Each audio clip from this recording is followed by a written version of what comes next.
spawning in the bottom right position as the blue Terran player. He's scored, well, every map for Team Acer so far.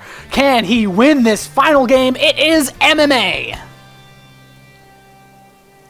And spawning in the top left position as our red Protoss player. He's also won every game in this match for Root Gaming. It is Sage.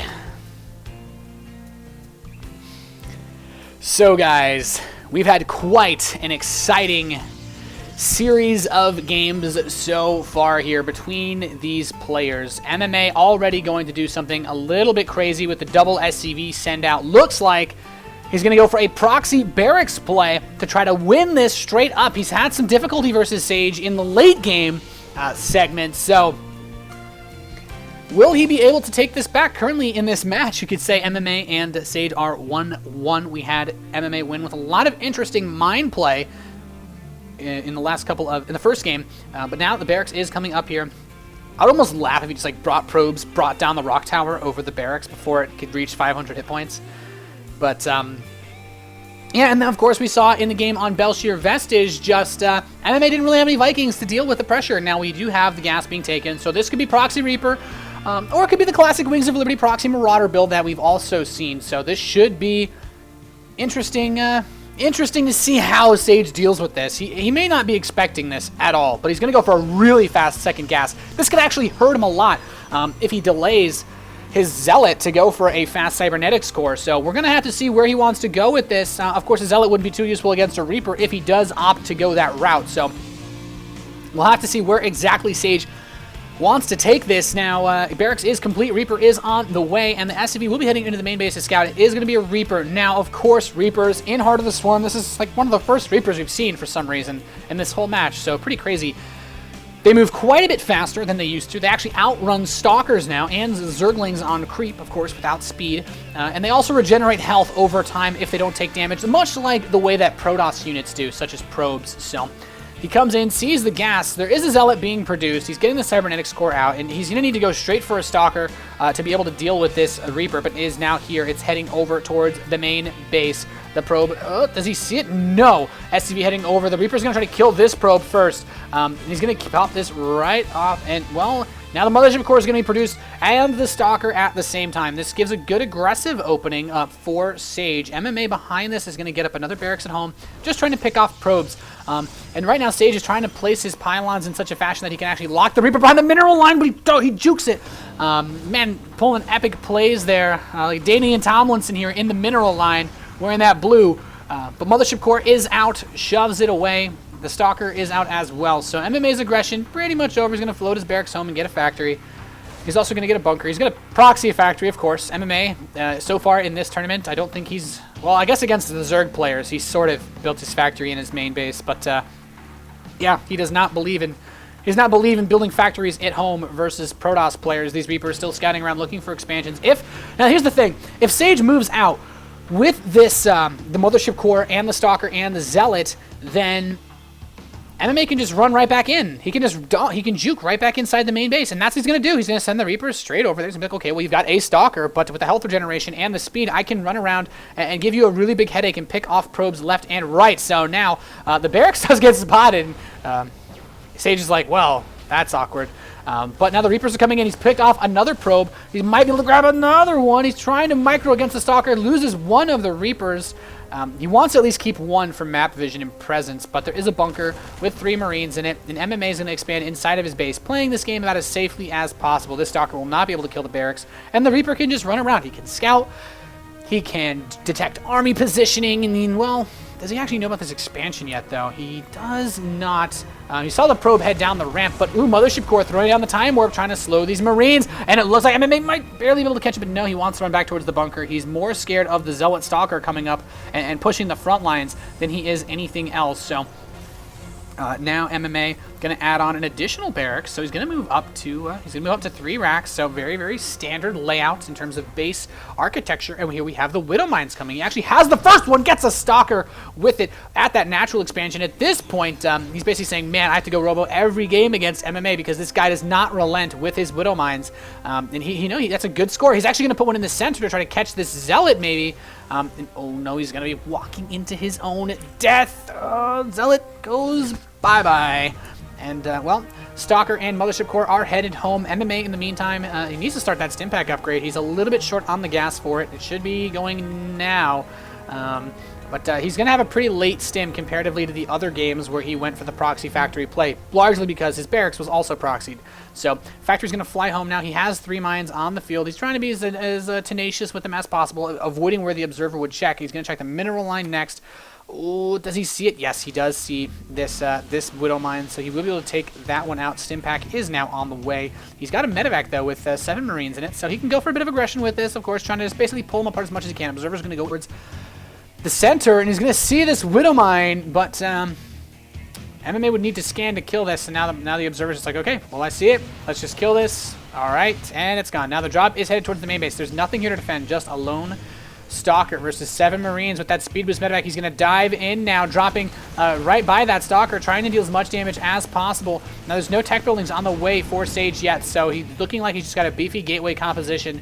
And, you know, I feel like Sage is going to try to want to avoid the mistake that TT1 made and respond to this aggression with more aggression. So it's going to be pretty difficult for him to handle this. Now we have the Stalker still in position. He's watching over, waiting for this drop. The Observer should be able to tag itself on this medevac. He's gone over to look, and there he finds it. So Sage feeling pretty comfortable. MMA has secured his natural expansion. Let's look at some numbers, though. 41 probes to 34 SCVs, of course, with the mules on the field. That's going to still give an advantage to MMA, especially with the 3 mules on the field right now. One of them, of course, is about to expire, but not bad in terms of economy. This game's very, very even looking right now. Has the SCV position at the top of this little cliff space, and I like that. The towers were removed from this map a long time ago in a land far away, but you can still put units there to spot, and Stalker's in position already, ready to respond to this medevac. And, well, Observer's just kind of looking around, checking the third base area. And I love that the mine has been moved to random locations to kind of spot anything. MMA beginning to work away on these rocks. So, trying to possibly get a third base set up relatively soon. He doesn't actually have a third command center yet, but just wants to get rid of them for you know, safety's sake. Robotics Bay is going to be completing soon. We have 1-1 on the way for Sage now. The Double Forge play initiated. Double Forge a teeny bit later than usual, though, so we'll probably see I'll probably see him actually get Colossus range. He doesn't have too many resources, and a money scan sees everything. Both forges, sees the robotics bay. He knows it must have just completed. The first Colossus is now being produced, but MMA doesn't really have too much to go with if he tries to go for a push. Has a couple of medevacs, of course. So he has the third medevac. He's going to be heading home. But Observer's going to be heading around, wants to see what's in MMA's main base, wants to check this third. Won't see too much there, and he's going to kill these collapsible rock tower, basically allowing him to take his third base with absolutely no issues whatsoever. And now Ob's headed into the main. He sees everything that MMA has, and you need to be, oh, it's not too surprising. It's pretty standard Terran infrastructure. Third command center is about to complete for MMA, though. Factory, it's I feel like this factory that, like, the MMA factory is kind of like a troll, basically, with all the widow mines. It just spews out everywhere, endlessly, just dealing tons of harassment. An Observer's going to spot this double drop from MMA headed over towards the third base. Now, MMA does have a medevac at the fourth or possible third location for Sage, but with the Observer, he should be able to respond to this pretty well. He's now going to move his army. He's keeping it pocketed. He hasn't warped anything in to defend this. He may not have seen it on his screen, but now the drop is going to hit. No, he's just going to turn back, and now Sage should see it, but he's not going to try to risk anything and go for it. And these Marines are going to run in. MMA kind of thinking he pulled the army away, but he actually didn't, so he's going to just get a big clip on those Marines. He's like reverse mind gaming himself, basically being like, okay, well, I moved in here. He saw me. He's going to come attack. Sage, no, I'm not going to attack. Widowmine might hit the Colossus. Oop. Nope. That was scary. And these medevacs are right next to the Observer. Pretty funny considering the Observer hasn't moved for like 5 minutes. But now we have 4 Vikings on the field. MMA will not be caught off guard again like he was previously. There's a medevac in the main base trying to go for a bit of drop harass, but there's a good number of Stalkers, 7 of them here. This drop will be shut down. Medevac dies, and so shall these Marines.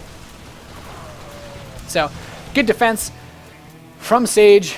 MMA moving forward with more of his bioforces out in the center now. He's doing pretty well for himself, but Sage has got his third base set up as well. Now MMA just starting to mine at the third. Looking at the worker count, 56 SCVs to 61 probes. Looking pretty even, but with 3 orbital commands, this is going to economically favor MMA. Very low medevac count, though, because he wants to make sure he can fight against these Colossi. Typically, you wouldn't make this many Vikings this fast unless you were going to go for some sort of 2-base SCV pull. Really, really big push. But MMA kind of playing this a macro way. So basically, he's kind of forfeiting his ability to be aggressive by keeping all of his medevacs at home because he doesn't have any. And, well, yeah, he's just hanging in there as much as he can.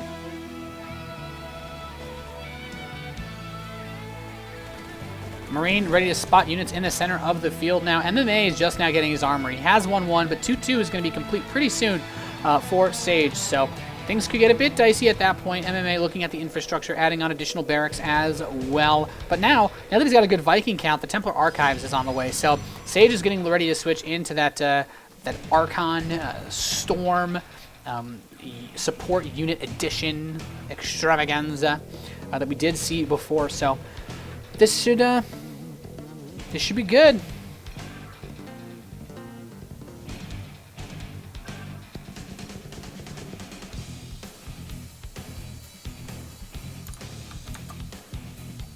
Just waiting now. We have an observer that appears to have died.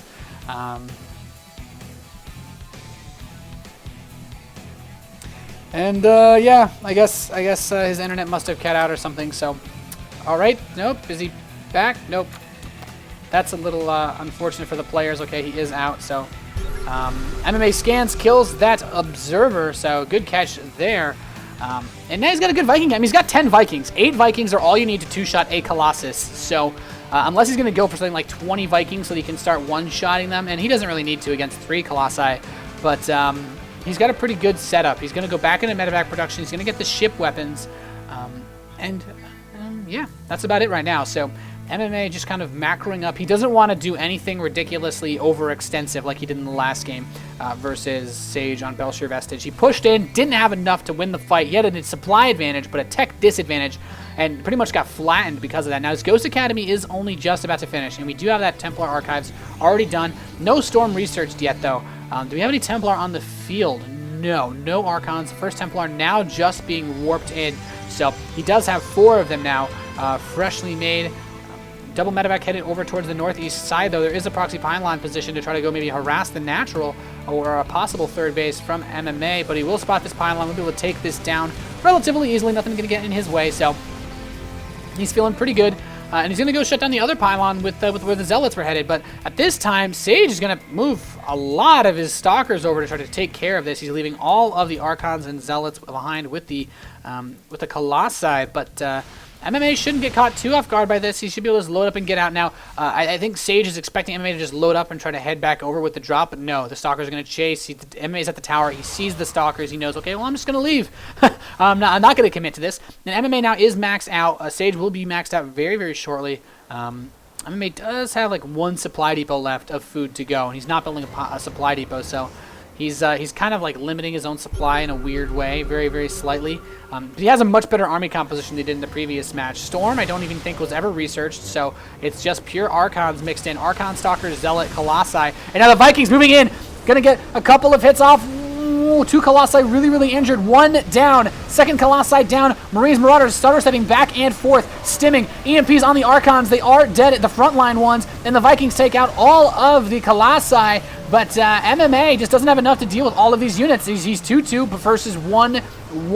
And Sage is going to be able to use his upgrade advantage to take this fight. And MMA needs to retreat. He's taking a ton of damage. He has a lot of weakened Vikings. And now Sage is just going to go for the counterattack. He's just going to try to push to win. And he might be able to do that. There's just so much coming out now for Sage. MMA trapped in his natural. He's pulling SCVs. He's trying to hold this off as best he can. But there's just so much for Sage. When you lose a fight versus Protoss, you almost always lose the game. And MMA taking so much heat now. He's trying to send a drop to the left side, but is that going to be enough at the same time? The Force Wield's going in. The 2-2 has just finished for MMA, and this may be his only chance to get an even fight, but at this point, with the pylons being warped in and these charge lots, they're just so beefy, so hard to kill.